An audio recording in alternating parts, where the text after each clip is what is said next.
persiapan biar anak-anak autis, anak-anak dengan berkebutuhan khusus autis ini bisa ikut membaur di kelas reguler kayak gitu.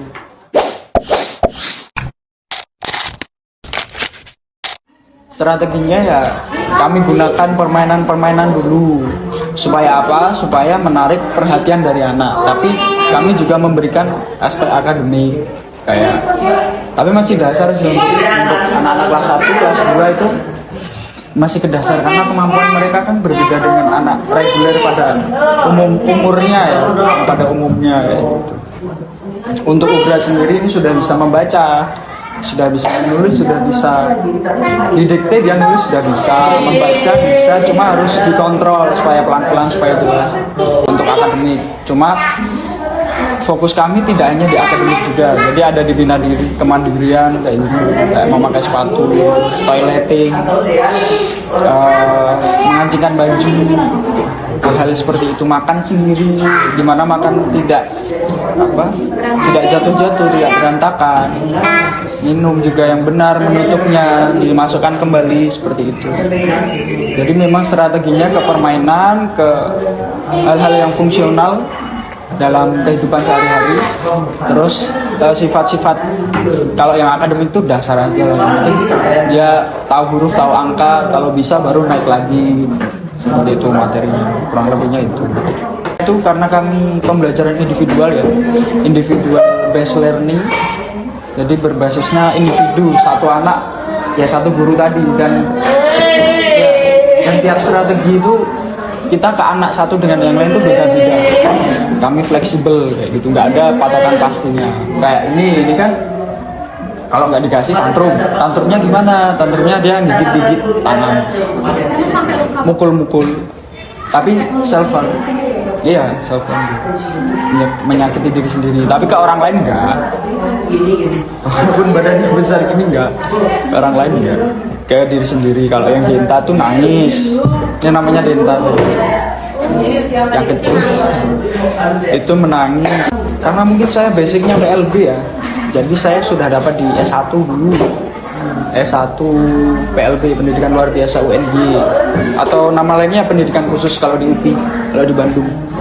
Terus mendapat kalau pelatihan workshop webinar juga ada.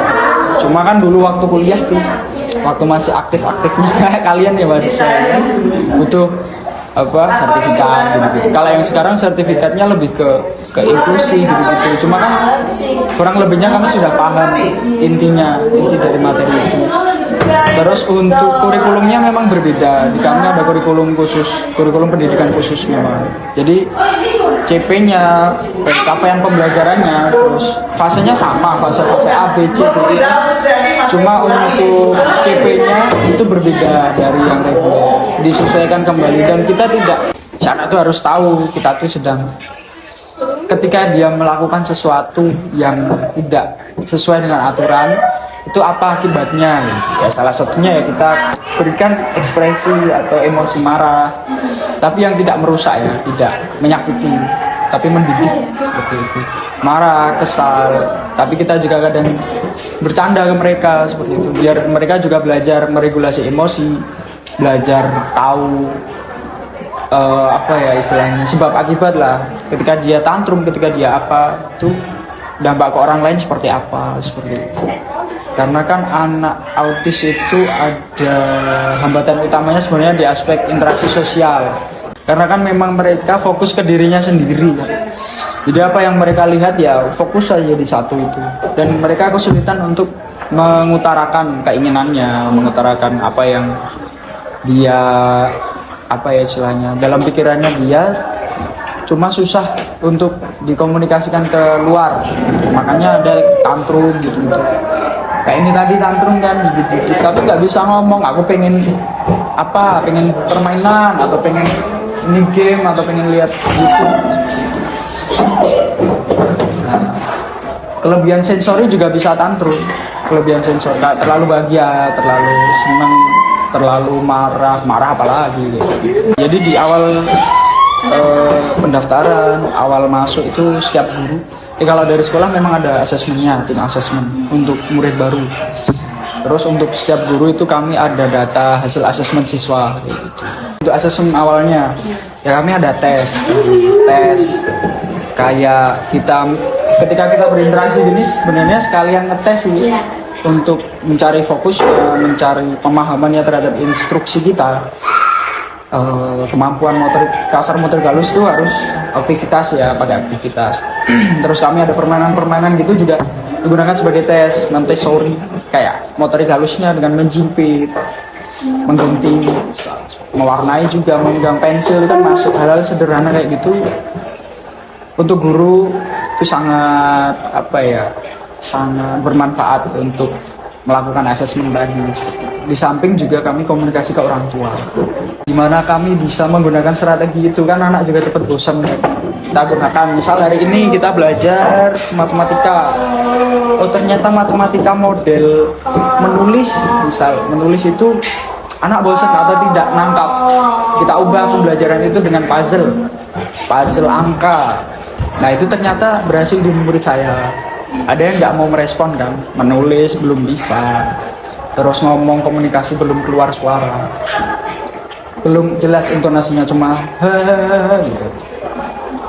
gitu aja. Dia cowok laki-laki. Ketika saya cobakan puzzle angka, baru dia bisa nyusun. Bahkan orang tuanya baru tahu. Proses evaluasinya kami ada pertemuan dengan orang tua setiap 3 bulan sekali. Kalau untuk kelas autis 3 bulan sekali. Khusus kalau untuk pertemuan orang tua satu sekolah itu 1 semester sekali kalau nggak salah. Jadi setahun 2 kali atau setahun sekali, lupa. Seperti itu. Tapi gimana? Yang dibahas tentu program sekolah yang pertama, yang kedua kemajuan dari siswa-siswanya masing-masing. Kalau untuk secara global sih tentang sekolah ke siswa ya. Kalau untuk per guru itu biasanya yang 3 bulan sekali itu. Tapi untuk kelas lain saya kurang tahu. Kalau untuk kelas autis sendiri, belum lama ini kami melakukan pertemuan sosialisasi lah dengan orang tua terkait perkembangan anak di kelas autis. Karena ini program baru semester ini berjalan. Terus kemarin pertemuan ya yang kami utarakan kemajuan siswa, terus hambatannya apa yang sudah kami berikan ke siswa. Hal-hal yang seperti itu sih, komunikasikan ke orang tua. Respon dari orang tua semuanya baik atau ada yang anak saya begini? Ada juga yang seperti itu, ada juga. Kan tidak semua. Nah, jadi kan di sini tuh problemnya adalah ketika kita memberikan program di sekolah, kegiatan, strategi belajar dan lain-lain, ketika itu hanya dilakukan di sekolah, tidak dilanjutkan di rumah, sama aja, susah. Ya, karena kan betul, karena pembelajaran pertama juga kan di keluarga kan mereka. Ketika kita di sekolah udah jadi, kok di rumah tidak mau melakukan, itu sering tuh. Anak normal tuh begitu biasanya. Nah, di sekolah dia mau tertib, sampai di rumah nakal. Seperti itu. Itulah problem dari orang tua. Orang tuanya terima beres aja. Sebenarnya kan itu semua butuh proses kayak bonding, gimana dia bisa menghargai, menghormati guru. Nah, kalau dari rumahnya sendiri, bagaimana bapak ibu? Apakah memberikan pendampingan juga belajar, atau cuma melihat hasilnya? Kan di sekolah kan kami ada proses-prosesnya, ada strateginya, gimana anak bisa paham instruksi. Kita kalau beri instruksi sederhana aja, kayak tidak, dah satu, nggak usah ditambah, tidak, kalau seperti ini nanti kamu jadi ini gini, nggak masuk ke anak autis. Itu instruksinya sederhana, kalimatnya mudah dipahami. Yang diutamakan memang kemandirian untuk anak-anak. Gerak, terlalu senang kayak gitu.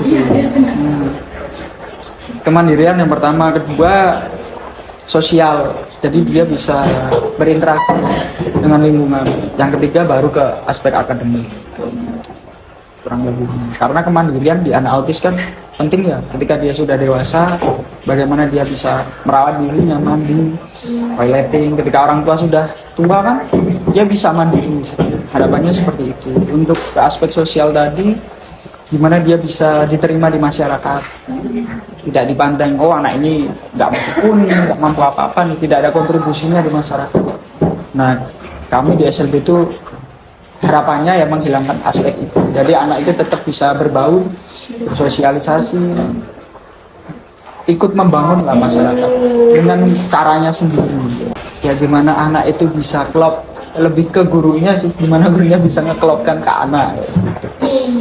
Kalau semakin bisa nyatu, bisa tahu karakternya, senangnya apa, dia kepancing apa namanya, marahnya, tantrumnya karena apa, nah, itu biasanya lebih cepat ya adaptasi ke guru, guru adaptasi ke anak, terus nangkep, anak nangkep. Tapi ada juga yang progresnya cuma bisa memegang pensil dengan benar, nggak gini, nggak menggenggam, tapi seperti ini, itu udah progres banget.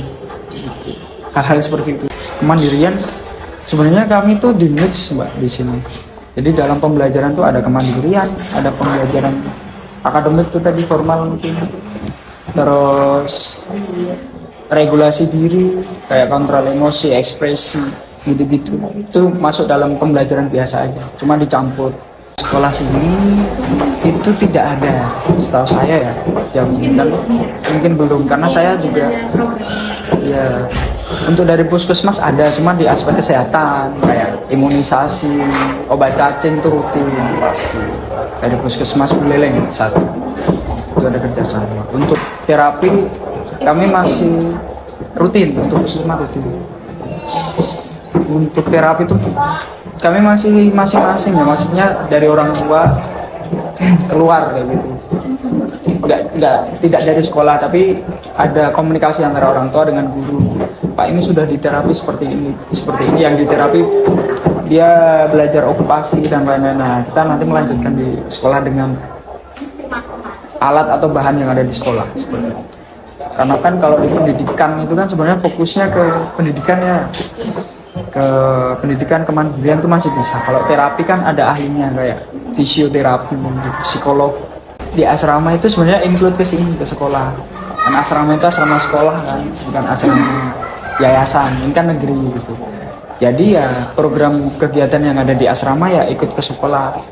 Kayak gitu. Maksudnya apa yang sudah didapat mereka tuh dari sekolah gitu. Dapatnya bareng-bareng sama yang non asrama juga. Iya, iya. Cuma di asrama kan karena sebenarnya kan asrama itu ada syaratnya juga, dia di asrama. Dia bisa mandiri, dia sudah bisa berbaur. Jarak rumahnya harus minimal berapa kilometer, itu ada syarat-syaratnya, dan terbatas juga siswanya. Audio juga ada, tapi ada siswa yang sensitif ke audio, kayak gitu ada juga. Tutup telinganya, pas terus ke satu. Karena kita di SLB, siswa kita punya keunikannya masing-masing, karakteristiknya.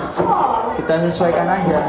Kalau pas kita nggak bawa, sengaja sih nggak bawa laptop, nggak bawa, kalau HP pasti nggak bawa laptop. Nah ini kita beri yang lain media. Tapi yang jelas media-medianya itu rata-rata tuh yang apa, yang bisa dipegang, maksudnya ada wujudnya. Sedikit yang bisa perhatian ke kayak gini untuk anak autis ya, di sini khususnya.